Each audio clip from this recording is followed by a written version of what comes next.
Fala pessoal, meu nome é Guilherme. Hoje mais um vídeo aqui para o canal Delongas. E no vídeo de hoje o que eu quero falar aqui com vocês é sobre se o pensamento filosófico do Michel Foucault ele nos ajuda, nos dá algumas pistas para a compreensão dos fenômenos autoritários brasileiros.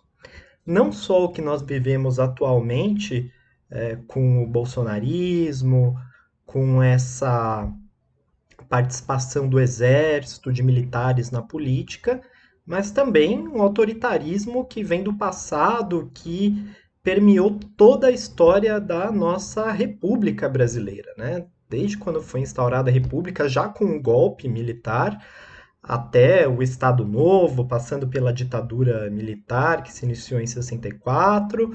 Pois bem, eu acredito que o pensamento do Foucault ele nos dá sim algumas pistas, né, como eu disse, para compreensão do discurso autoritário brasileiro, de como, sobretudo, os líderes, sejam eles civis ou militares, no momento em que eles querem modelar o Estado, um Estado arbitrário, segundo o seu próprio, enfim, suas próprias premissas do que seria bom, belo, importante para a nação, eles se valem de alguns argumentos que são muito relacionados àquilo que o Foucault escreveu, sobretudo em um livro que eu vou utilizar aqui para nossa análise, que é um livro chamado Em Defesa da Sociedade, certo? Esse livro aqui. Então, sem mais delongas, quero começar esse vídeo falando primeiramente desse livro, né? A grande referência que eu vou usar aqui para análise, o livro Em Defesa da Sociedade, que foi na verdade um curso que o Michel Foucault ministrou no Collège de France. Collège de France, uma das mais tradicionais instituições de ensino, onde o Foucault lecionava, né? E ali na década de 70 ele fez esse curso e é o primeiro curso em que ele vai desenvolver a questão do que ele chama de biopolítica. E a gente vai falar então aqui um pouco dessa questão da biopolítica e de como esse fenômeno biopolítico ele se reveste em determinados momentos de uma projeção autoritária, né? Que tenta ali defender a sociedade, tornar a sociedade sadia, sã, incorruptível. A gente vai ver como que essas questões se relacionam com os fenômenos autoritários brasileiros, certo? A partir desse livro do Foucault, Em Defesa da Sociedade. Então eu quero começar analisando esse livro a partir de um aspecto que é muito importante, pouco mencionado às vezes quando se fala desse livro, mas é que é a própria questão do título do livro, e que foi o título do curso em francês.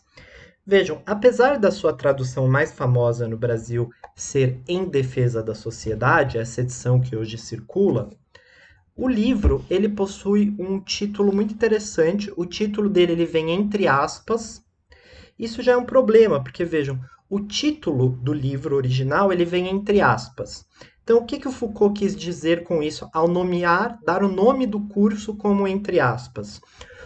O que o Foucault quis dizer é que é o seguinte, ele está se referindo a um tipo de discurso. Por isso ele coloca entre aspas. Ó, vou colocar entre aspas porque isso aqui é um discurso padrão que remete a alguma coisa. Ao ser traduzido para o português e não ser colocado entre aspas, eu já acho um problema. Segundo problema que eu vejo nessa tradução que é Em Defesa da Sociedade, é que o título original, além dele ser entre aspas, ou seja, ele remete a um tipo, a outra coisa, ele remete a outra voz, e a gente vai ver já já qual é essa voz que o título remete. O nome, literariamente, dele é Il faut défendre la société. O que é Il faut défendre la société? Traduzindo ao pé da letra, seria é necessário defender a sociedade, certo? É assim que seria uma tradução mais literal. É necessário defender a sociedade. E vejam que o verbo défendre em francês ele tem duas significações e que isso se perde um pouco no português. Aqui não é nem culpa do título em defesa da sociedade ou coisa assim, mas se perde um pouco. Porque é o seguinte, défendre em francês ele tem duas ideias, que é a de você defender efetivamente, defender de um ataque, de uma invasão, de qualquer coisa, enfim, defender como nós conhecemos, mas esse verbo no francês ele também tem a significação de proibir alguma coisa. Então, quando você fala em francês que alguma coisa ela é defesa, ela é também proibida. Então, por exemplo, você tem assim, proibido fumar, você pode dizer em francês que fumer, fumar, c'est défendu. Então, é que você está impedido. Então, marca também uma interdição. Isso existe no português, sobretudo no português mais arcaico? Existe. Se você pegar, por exemplo, alguns códigos, algumas leis brasileiras, vocês vão encontrar o verbo defender no sentido de proibição. Por exemplo, é defeso a tal pessoa praticar tal coisa. Então, aí, esse é defeso, então é proibido. Então, por que que eu estou chamando atenção para isso? Por que eu acho isso importante? Porque isso já diz muito sobre o que o Foucault está querendo colocar ali no título, né? Essa questão de você defender, mas ao mesmo tempo que você defende alguma coisa, você está interditando outras coisas. Então, vejam que o título no original ele porta essa ambiguidade de você, ao mesmo tempo que você defende, você proíbe. A lógica da defesa do território, da segurança da população está também ali relacionada a uma certa lógica de proibição, de interdição de algumas condutas. Certo? Isso eu quero deixar bem claro em relação ao título do livro, né? E vejam que, explicando mais um pouco, então, o que, que esse livro nos traz, principalmente como uma tese, como uma mudança de paradigma, de olhar ali do Foucault, né? O Foucault, ele está dialogando com uma teoria do poder soberano do Estado. O que é o poder soberano do Estado? O poder soberano do Estado, ele focado sobretudo, e ali a gente pensa naquela concepção do Thomas Hobbes, que ele escreveu aquele livro Leviatã, em que ele diz que o soberano ele é aquele que detém o monopólio do uso legítimo da força, certo? E da violência, da força e da violência. Somente o soberano, ou somente a soberania estatal, pode exercer legitimamente a violência. E é por essa marca de negatividade, que a soberania clássica, a soberania ali do século XVII, que o Thomas Hobbes estava pensando, se imprime na sociedade, por essa força negativa, digamos assim. Eu tenho o poder de fazer morrer alguém quando eu quiser, legitimamente, ou de deixar a pessoa viver.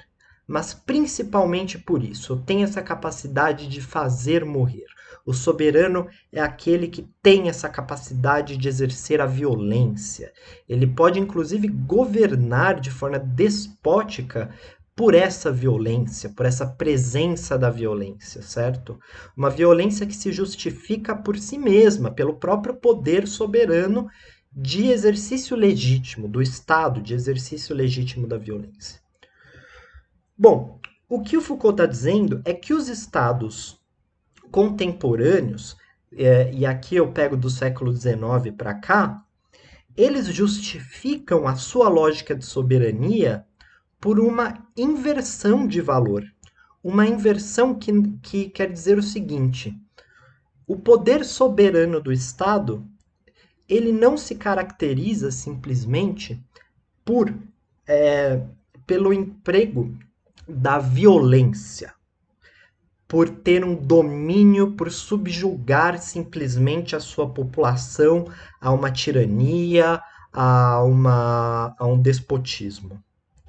O que esse poder ele se reveste de uma característica biológica de defesa da vida da nação.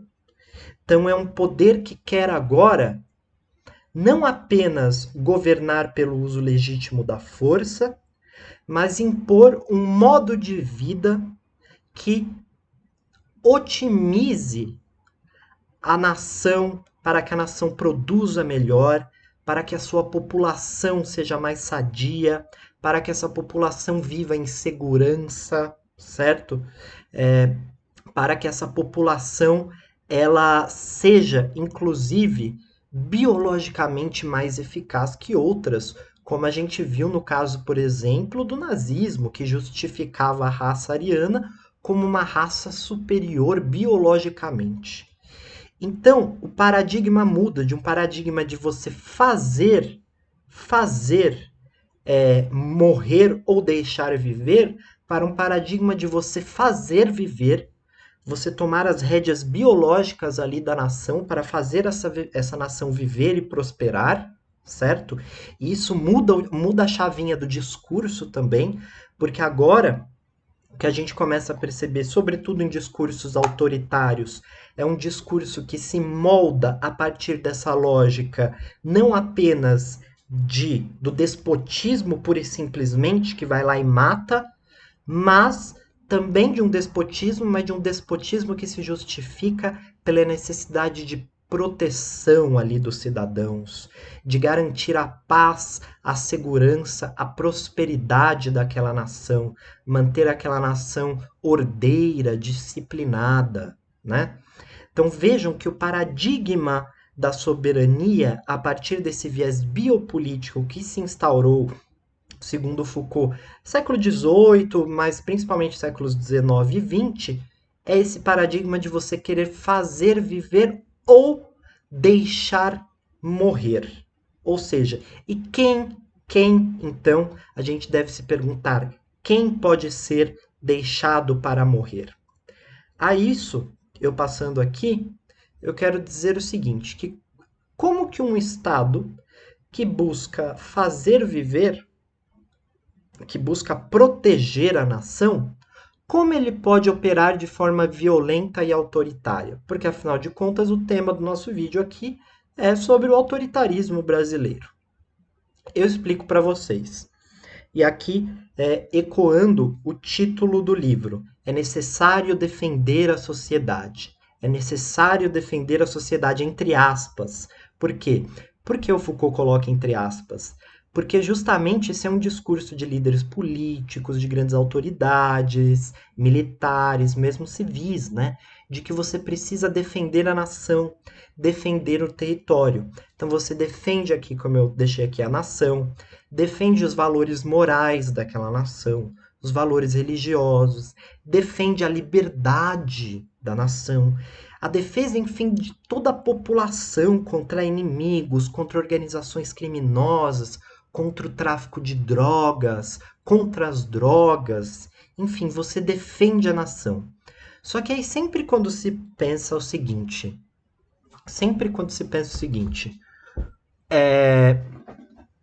a lógica da defesa da nação.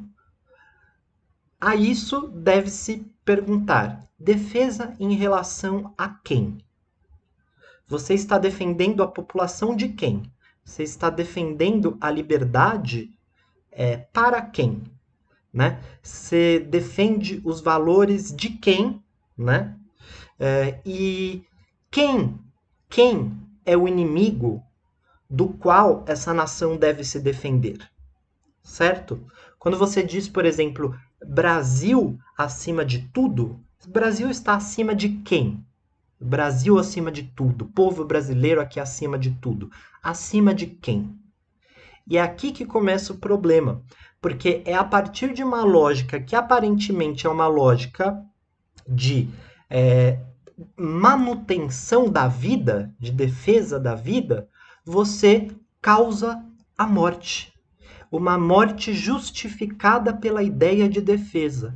A morte de quem? Em relação a defender a nação das drogas, você causa a morte de jovens negros na periferia, por exemplo.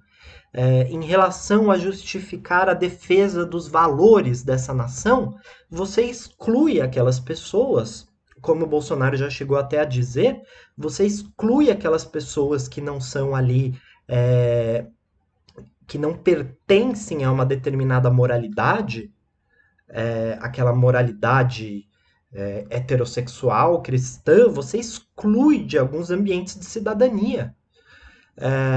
A própria defesa de uma liberdade, pense que liberdade é essa, porque evoca-se uma pretensa liberdade, sobretudo uma liberdade econômica, para você se contrapor e criar um inimigo, que seria o comunista.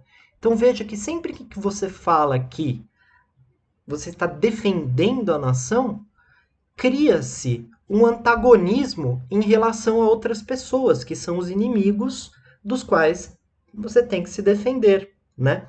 Então é isso, e é por isso que o Foucault coloca, entre aspas, inclusive, o título. Por isso que eu acho que a tradução peca em não colocar entre aspas, porque essa lógica de defesa, ela ecoa vozes autoritárias, e eu vou trazer exemplos aqui dessas vozes autoritárias que falam em nome da defesa da nação, da defesa da sociedade, da defesa da liberdade, dos valores dessa nação, certo?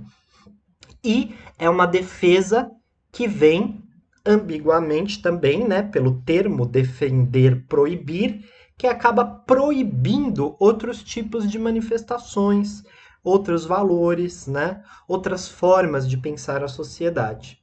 Então vamos lá, eu quero trazer então aqui as ideias brasileiras, né, do autoritarismo brasileiro relacionado a essa lógica de defesa.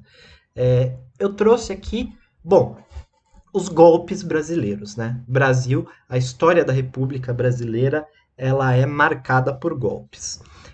Como eu disse, a própria República foi um golpe, mas eu não vou falar do golpe da Primeira República, eu vou começar pelo golpe do Estado Novo de Vargas ali em 1937. Eu trouxe um discurso aqui do Vargas proferido em 1937 mesmo, ano da implementação do Estado Novo. O Estado Novo, para quem não sabe, foi a ditadura varguista, uma ditadura muito ferrenha, uma ditadura que ela impediu, inclusive, eleições locais, fechou câmaras até de vereadores, uma que instrumentalizou o judiciário. Foi uma ditadura bem forte, né? Uma constituição ali muito autoritária, pautada numa ideia de segurança, de vigilância, né? De defesa em qualquer manifestação que fosse insubmissa ali ao governo, enfim, que em algum momento flertou até com fascismo. E vejam que o que o Vargas diz ali no ano de implementação, né, da ditadura do Estado Novo. Ele diz: não se oferecia outra alternativa além da que foi tomada, de você implementar uma ditadura, instaurando-se um regime forte, e aí vejam as palavras que ele vai utilizar, um regime forte de paz, de justiça e de trabalho.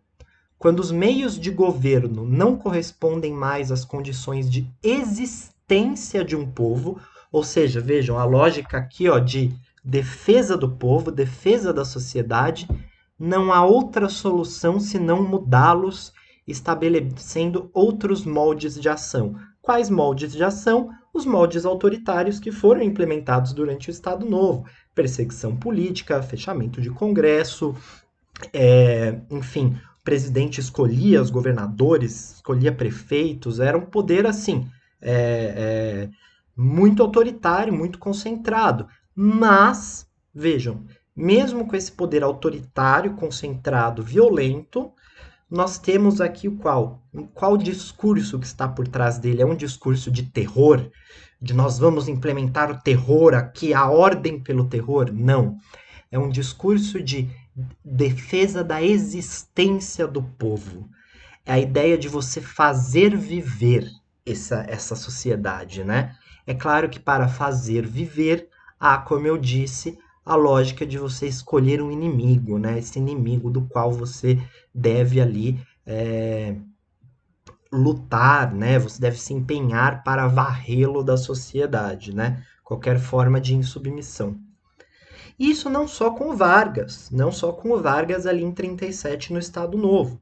Nós temos também o golpe militar de 64 e, sobretudo, ali no AI-5, que foi o golpe dentro do golpe, porque o AI-5 ele fechou de vez o Congresso, implementou censura, implementou ali, aboliu o habeas corpus, caçou juízes, fez assim uma implementação de censura. Foi o momento mais ali autoritário mesmo do regime. Todo o regime militar foi autoritário, evidentemente, mas o momento mais ferrenho, onde os porões da ditadura eram mais habitados ali por insurgentes, né? Mas vejam que eu trouxe aqui um discurso do Costa e Silva naquela fatídica reunião que teve, né, do Conselho Nacional lá de Segurança para que precedeu o AI-5, né? E ele diz nesse discurso, ele diz o seguinte, o Costa e Silva, que era o presidente, o militar presidente à época, né? Ele diz: eu não preciso apelar para o testemunho dos meus ministros, para o testemunho dos membros do Conselho de Segurança Nacional, para afirmarem ou confirmarem esse meu esforço, porquanto todos são testemunhas e há poucos momentos Sua Excelência, o senhor vice-presidente da República, declarou na minha presença que é testemunha viva desse meu interesse, né? Que seria um interesse ali de não aplicar o AI-5, né? Mas ele disse que chegou um momento, porque o que estava acontecendo no Congresso Nacional? Havia alguns parlamentares que não eram a favor da ditadura. É o que ele diz. Mas chegou o momento em que, acima da vontade de um homem, está o interesse nacional, está a harmonia, está a tranquilidade e está a paz para o povo brasileiro.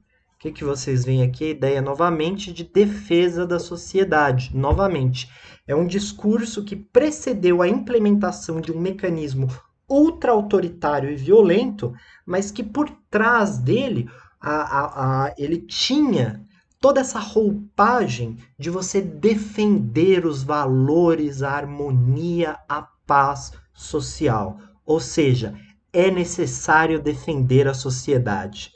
Vejam que essas aspas do é necessário defender a sociedade, ela é polifônica, ela tem vários autores, né? Vários líderes, vários mecanismos autoritários que de alguma forma se valeram disso, dessa ideia de é necessário defender a sociedade. E mais recentemente, bem recentemente mesmo, nós temos todo esse burburinho autoritário golpista no Brasil, né?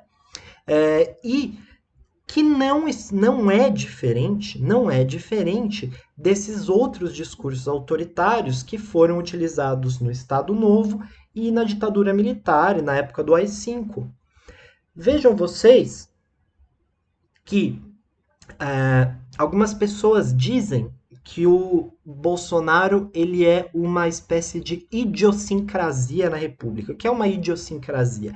É um negócio completamente fora da curva. Né? Ele é fora da curva, é um fenômeno novo. Esse discurso bolsonarista, essa ideia de Brasil acima de tudo, salve o Brasil, né? Vamos salvar a pátria, expurgar a pátria dos comunistas, como se isso fosse uma coisa recente, original do Bolsonaro.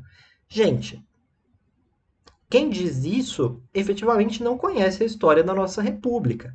Na verdade, o Bolsonaro ele ecoa todo um entulho autoritário de anos, décadas, quase um século, quase não um século de discursos autoritários que serviram para implementar modelos políticos autoritários no Brasil.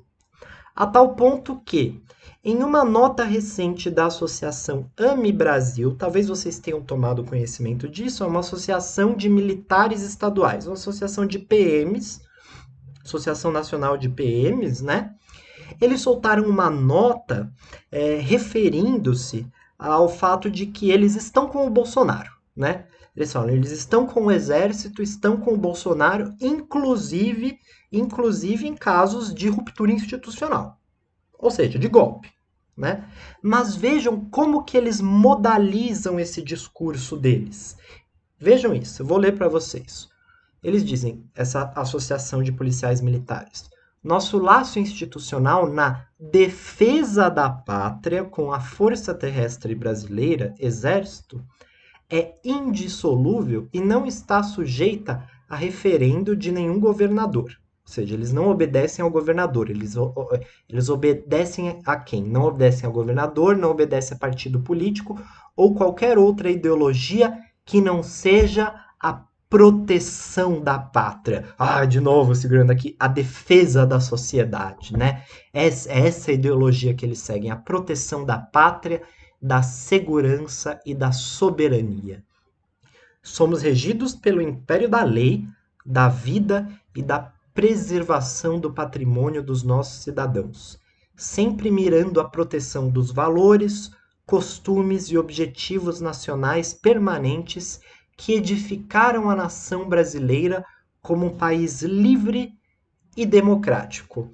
Ou seja, toda essa ideia, até volta esse slide aqui, da defesa da nação, defesa dos valores, defesa de uma liberdade, que é sempre uma liberdade econômica, né, para algumas pessoas, uma defesa da pátria, da população como um todo, ela se fez presente em todos os momentos autoritários, né, de arroubos autoritários da República Brasileira.